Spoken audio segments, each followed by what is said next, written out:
Look, guys, the reason I do this channel is to keep myself from going crazy and help you maybe to understand that this world really is not what it seems. If you don't already know, if you already know that, fine. But if you don't, maybe you're still living in an illusion, like I was once. What I try and do on this channel, guys, is help shed light on corruption, downright lies about what we've been told through the religion, through the politics, government, science, medicine, sport, entertainment, the whole lot. It's all a rich man's trick, guys. It's all Khazarian Mafia's egregore. And ultimately it's just all leads back to a satanic brotherhood of mastermind psychologists who are running our planet as I speak. And I was once maybe like you. I was skeptical. I didn't want to believe anything. I thought everything was all hunky-dory and that the world was a great place, and and we could trust our government and all our media and all that. But guys, you must already know this in the Great Awakening, and probably since 2021, 2020, that you can't trust the media, government, police, science, medicine. It's all just a joke, guys, and they have not got our best interests in heart. Quite frankly, though, it's quite the opposite. And religion's a big one. A lot of people have problems with the religion one because they trust in it, because they've never known anything else. It's been inculcated into them since they were probably sitting on their mother's knee, and that's why it's hard to escape the mental mind virus that's been inculcated into you, because your parents told you that it was true, and their parents told them it was true, and all that. And once you study and look at Christianity psychologically, it just falls to pieces in front of your eyes. It really does, and I really seriously recommend checking out Chuck Swindoll Jr. in his audio book, Elucidating Christianity, and all the other videos he's done about it, among other topics. A wonderful man and very wise. 40-year Christian till we woke up and smelled the coffee. Also recommend listening to guys like Mark Passio.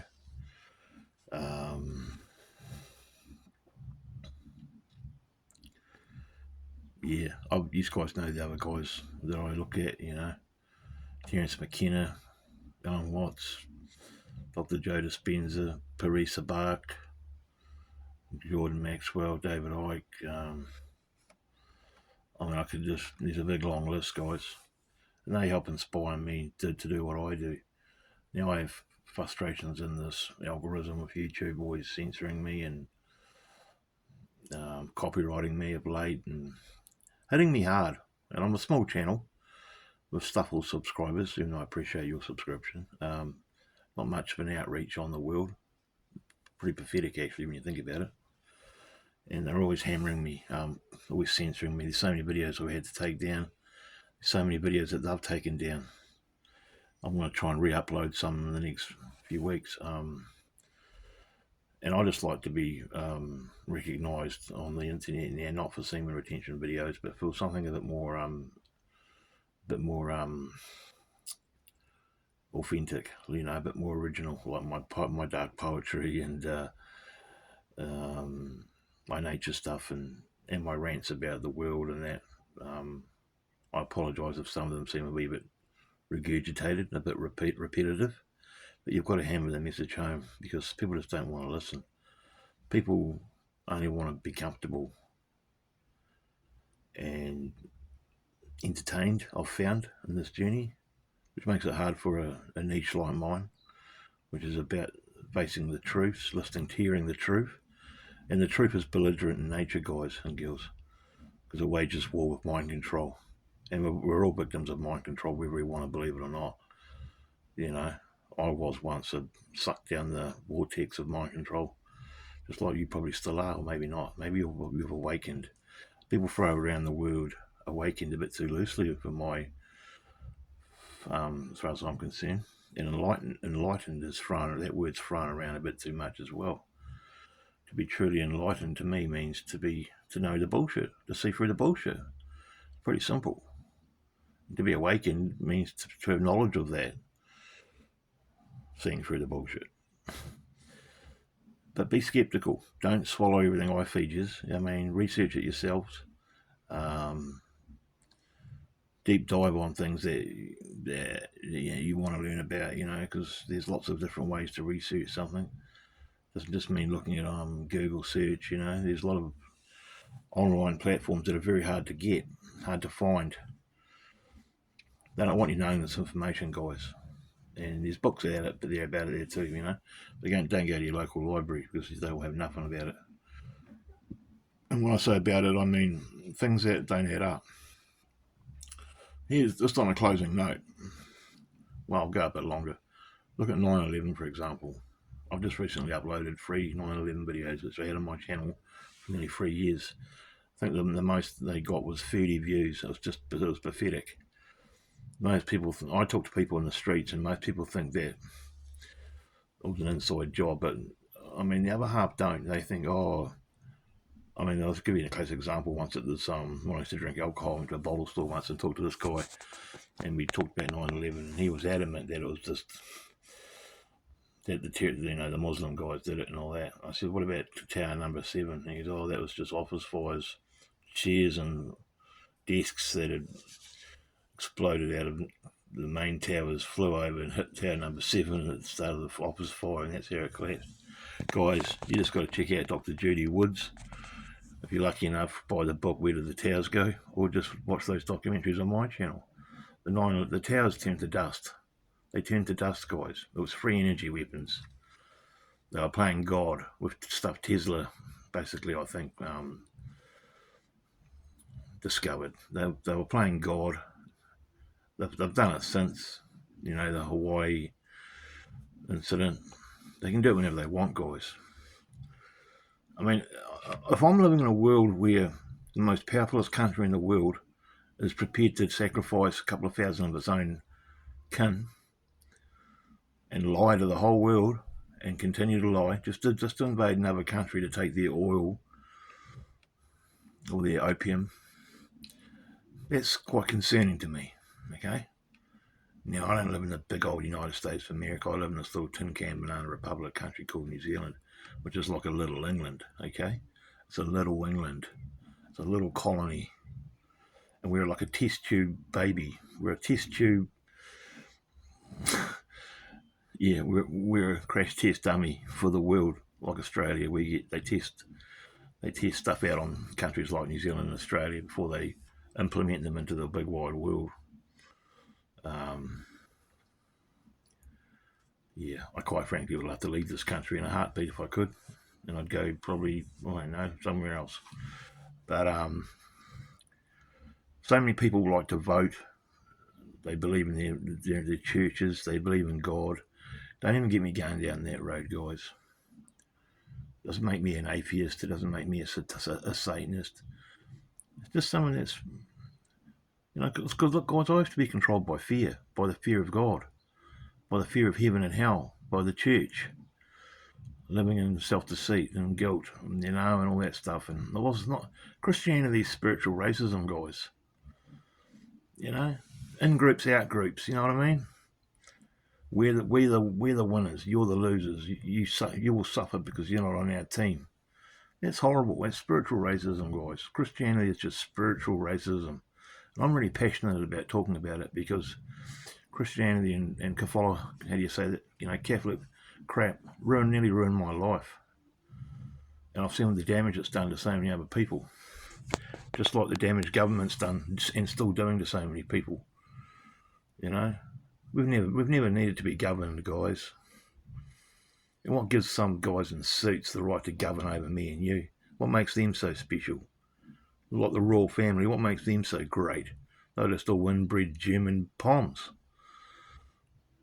The world's an evil place, and these mother effers running it, guys. They don't care about you or your family. They don't care about you. All they care about is this. Uncle Bill. And control and power. That's why they invented Christianity, guys.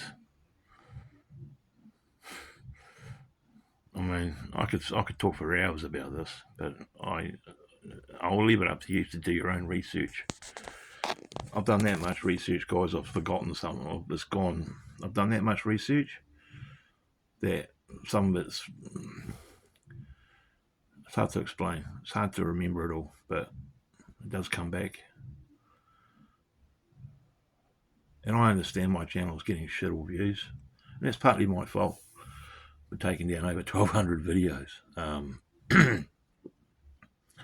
You know, and I have my good days and my bad days too, guys. I have days when I don't want to get out of bed, let alone go for a walk around the park. I'm having quite a few of those days real recently because my life's going down the toilet, guys. And again, it's my own fault. But anyway, you know, that's my problem. But you know, this YouTube thing's just a little bit of a side hustle, a little wee entertainment thing I've got going here to help people. If I can free one person per week from Menticide or religious, religious Stockholm syndrome, or do you know where I'm going here, guys? If I can save one person a day would be great. Per 5 seconds on a video would be even better. If I can save one person a week from becoming if I can save one person a week and break them free from slavery, if I can free one slave a week, I'm happy.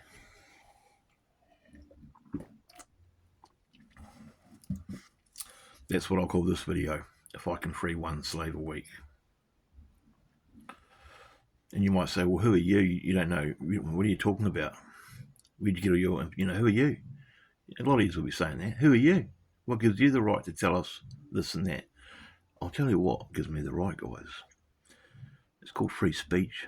It's called agape love. It means caring about about your fellow man, not just your familiar love, your family, or your romantic love, your girlfriend. It means caring about the world. It means caring about everyone, even though you don't always agree with what everyone does. I used to be a person that hated different races and different colours and different nationalities and different religions and that, but I don't anymore. We're all just humans on this planet. We're all the same. We all bleed red. Doesn't matter what colour we are. But the way they've got us and why they've got us, why they have control over us, is because they've divided and conquered us. Forget about these imaginary borders. They're just imaginary borders, guys. We're all just one living on one land with sea between us. They've done that great a job. The Khazarian Mafia have done that good a job of dividing and conquering us that there's probably no hope for us. That's why they create these Hegelian dialectics, with Muslim and Christianity, Islam and Christianity, white man, black man, all these different examples I could give you, I can't be bothered, of how they divide and conquer us. They have us fighting amongst ourselves. While that's happening, they're just carving up the world like a cake with a big cake knife. And they're sitting back laughing at us, guys. Because at the end of the day, really, it comes down to morality, our morality. And through cause and effect, we're getting everything we dish out coming back. Because it affects the aggregate, it affects everyone, not just you or the person you hurt when you do something bad. It's hard to explain, but it affects everyone. It affects everyone in the, you know what I mean? It's quite a spiritual thing, I suppose. I still haven't really learnt 100% more of what or what I could learn about that. It's one of the seven Hermetic principles, number 6. Cause consequentialism, the golden rule, karma. There's different names for it. But so our morality is our own weakness. And that's been around since the dawn of time. Like these words might sound like they're going to be wasted, and I know I've just been talking vaguely. I'm just like talking vaguely about all these things. I'm being a little bit sporadic, but there's just so much I can't fit it all into a video, guys. I'd have to start on just one thing. First, it'd be about government corruption. Then another hour could be me sitting here talking about the lie of Christianity. There's great things in Christianity. Oh, it's all bubbly and squeaky and nice, and there's some great stories in it, but it's just a myth, guys. I mean, because I'm telling you, this is the part that a lot of people have the problem, the biggest problem, and I'll end this video on this. The biggest problem swallowing is that the evil mother effers running the world created your religion. They created your religion that you think your whole world hangs on, and that you believe so much that you'll die for it. They created it. These evil mother effers, they gave you your religion. And that's the pill no one wants to swallow. Don't believe me? Do your own research. And if you come through the other end, like Shawshank's Redemption, smelling like roses after swimming through miles of shit, and you still believe in your religion as gospel, that's your problem. But if you do awaken along that horrible swim, you'll realise that most of this world is just shit. It's full of shit. And there's so many people full of shit in this world. There's so many people that will lead you down the garden path and make you entertained, to make you feel happy on YouTube and on the internet. Well, I'm not one of those people. I'm a person that keeps it real and tells you how it really is. And I'm not saying the world's all doom and gloom either. The world's a paradise, and that's what you make of it. But they have made limitations on what we can do due to the control they have us under. Just look at what's happening now. Digital ID, AI, transhumanism, fucking digital credit, all that shit's coming in, guys. It's coming in real soon. It's coming in now. And if I'm still alive in 2040, hopefully I will be, but who knows? I'd hate to see what the world's like then. It comes down to revolution, guys. Controlled revolution. But we each individually have to wake up individually first and find out and realise who we really are. And who we really are, guys, is not what they tell us we are. If you fully knew who you are and how potentially great you could be, you would be blown away. Yeah. Go down the Lloyd Pye rabbit hole if you want to know a bit more about that. But I'll cut it here, guys, because, and if anyone's saying, well, who are you to tell us this? You're just some chubby, bald-headed, toothless guy with an Irish flag behind you. Well, I've got the Irish flag on the wall because I've got Irish ancestry, and I've got more time for the country of Ireland than I have this country, New Zealand. I'm not that patriotic. I'm not a patriotic kind of person. Because borders are just borders, imaginary lines. We're all one family, really, on the world. But, the powers that be have come in and separated everyone. Just like religion separates you from God. Tells you that you've got to seek outside yourself to touch it, when really it's within you. All the answers lie within, guys. They will lie within.